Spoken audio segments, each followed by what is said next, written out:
As the Epic Games Store strives to add functionality that Steam had literally back in 2004, we finally have some news on when exactly we'll be able to download Borderlands 3 on PC. Something that is very bizarre given how Epic said that preload wouldn't happen, but seemingly they've managed to get Gearbox to do much of the heavy lifting.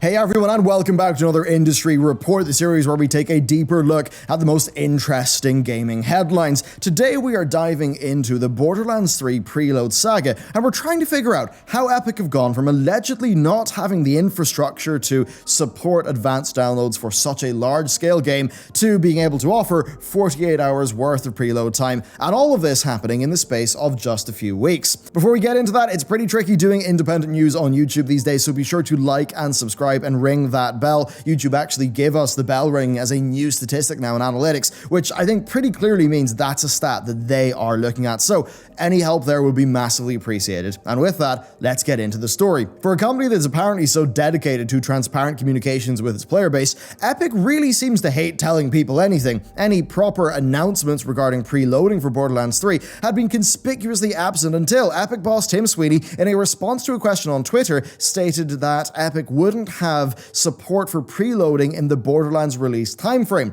Now, when pushed for clarification on that quote, Sweeney added that the Epic Games Store did have some provisions for preloading select titles, but he wasn't certain the game would be, quote, up to the demands of a blockbuster like Borderlands. It's, of course, no surprise that players took issue with this statement for a variety of reasons. First, the Epic Store's roadmap had, at the time of Tim Sweeney's tweet, the capabilities for preloading software being listed as a fully delivered feature, and I think not having it for Borderlands 3 means it is, well, was clearly not a fully delivered feature.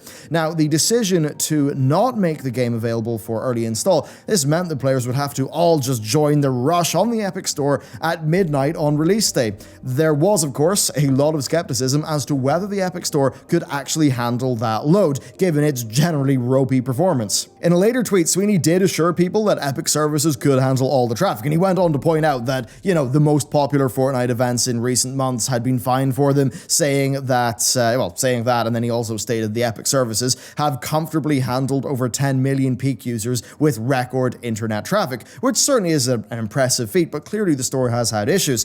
That being said, the importance of being able to preload software, that can't be overstated for many users. Not all of us are in a city with a lightning-fast internet connection, so the ability to install a game in advance, that's an extremely important feature for many people. And you could see it to be a luxury, but considering Steam was offering preload function as far back as 2004 for Half-Life 2, I think people can be forgiven for being used to it as a feature. But of course, Borderlands 3 is not on Steam, is it? Well, not at launch.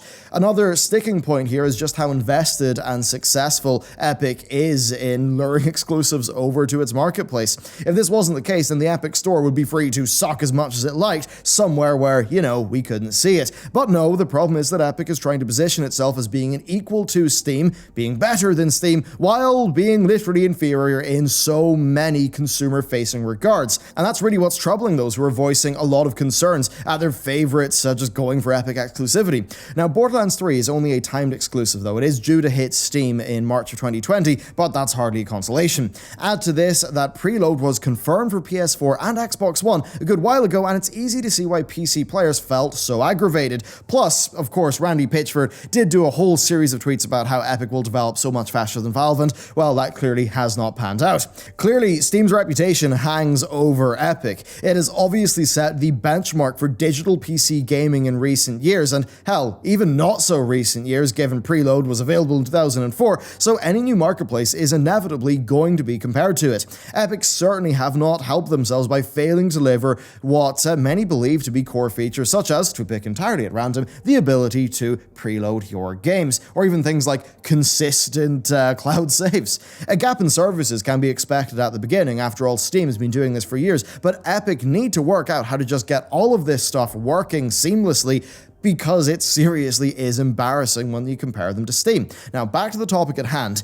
Borderlands 3 won't be available for preload and PC. Is that what I'm telling you? No, it's not what I'm telling you. The reason why this video exists is because, well, it wouldn't be an Epic Game Store related story without a massive U-turn in the middle of it. After jerking us around for what felt like forever, Tim Sweeney this week took to Twitter to confirm that Borderlands 3 will indeed be preloadable on all platforms in time for launch. But what's slightly odd here is that Sweeney goes on to credit Gearbox for, quote, an extraordinary development push to enable this. And it's kind of unclear what he means by this. What exactly did Gearbox do? Did they push for the preload? Did they make some sort of alteration to Borderlands 3 in order to align it with Epic systems? Did they have any hand in making Epic's preload system be able to handle Borderlands? Remember that Sweeney's main reasoning for initially not allowing preloading was out of concern for the Epic Store's ability to handle it. So what's changed in the space of these 3 weeks? You know, has Borderlands 3 finally just lost its blockbuster status? Somehow I doubt that. Maybe Sweeney made the call that it would be better to risk it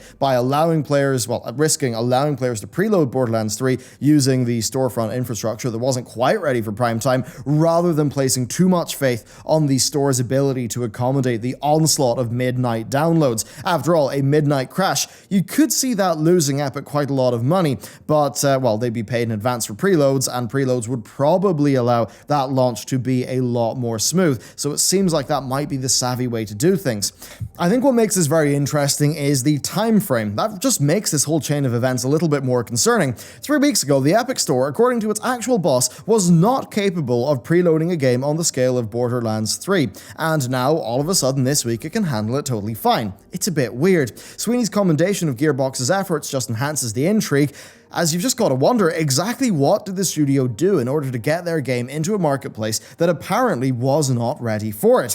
Is it possible that Epic were able to work out a solution behind the scenes in order to make the store structurally capable of handling a big game like Borderlands?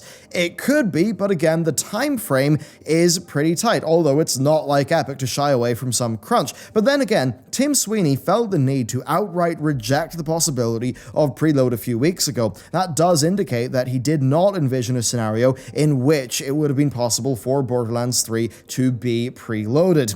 If the store team were just on the brink of a solution but needed just a little bit more time to smooth things out, Sweeney surely would have just kept his mouth shut and his thumb still and just waited to see what would happen. Then again, if Epic did indeed rely on Gearbox to pick up the slack when it came to preparing the store, you know what, it could set a very worrying precedent going forward, where the developers are being expected to have a hand in propping up the storefront on which their game is being sold. And that's very different to the Valve approach, where through the likes of Steamworks, Valve just have a lot of easy-to-use, powerful tools that help developers. I mean, this is like a budding actor being cast in their first major role and then being told to bring, I don't know, an SD card in some film or whatever so, the thing can actually happen on their first day. It just is bizarre. That's not what Gearbox should have to do. That's my read in this anyway. I can understand the two companies coming together to solve the problem, but it is just a bizarre situation. Once again, it doesn't really leave Epic looking that good. So what are we actually to take from all of this? Well, first, it must be as much of a roller coaster to work for Epic as it is to follow what they're doing. The continued absence of core features and reluctance to share development updates engenders a sort of inherent distrust in anything that the store does. That's all while it continues to pull in these big exclusives, meaning that the Epic Games Store just will be a part of our lives for better or for worse. I suppose at the very least the Epic Store does give us the opportunity for just a bit of a laugh every now and then. At any rate, Borderlands 3 will be available for preload on the PS4, Xbox One and PC via the Epic Games Store during the 48 hours leading up to release. Fundamentally, that is good news. It's good that feature is there. It's just a bit wild the way that we got there. What will happen once the game actually is released, that's anyone's guess, but spare a thought for the seemingly understaffed Epic Games Store development team. I'm sure they're in for quite the launch night. Thank you very much for watching this video. Let me know what you think of this story down below, and with that, I will see you next time.